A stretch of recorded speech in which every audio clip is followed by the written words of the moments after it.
So today I'll be talking about OCD. This is obsessive compulsive disorder. You must have heard about this term very often, and it is related to the obsessive behavior, that is the tormenting thoughts which a patient is troubled by.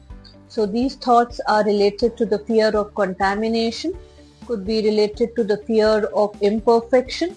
So to counteract these feelings or to counteract these thoughts, the patient gets into a compulsive behavior of constantly cleaning, or you can say constantly checking upon things whether they have been done in a perfect manner.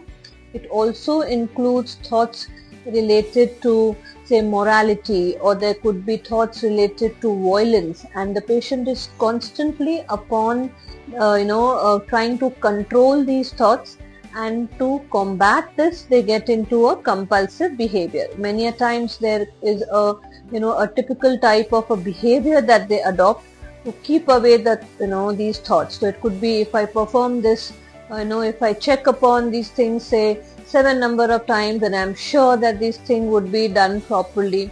Or they perform certain sort of rituals, or you can say some sort of religious functions or religious rituals to keep away from these thoughts.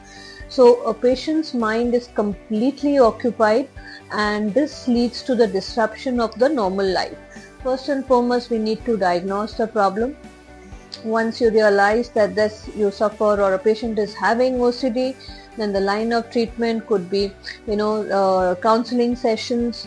Then if the patient benefits from them, well and good, or otherwise we have therapeutics. You can choose your therapeutics in a wise manner, because these thoughts take time to go away, and because the origin of these, OCD is linked to the genetic, it could be of a genetic origin, or could be neurobiological origin, or also could be because of the disturbing environment or things that they have seen during their childhood, or they have witnessed some sort of disturbance which leads to, or is it's like a trigger. So this is all about OCD. So once we diagnose, the treatment should be done so as to avoid any sort of severe anxiety or panic related problems associated with OCD.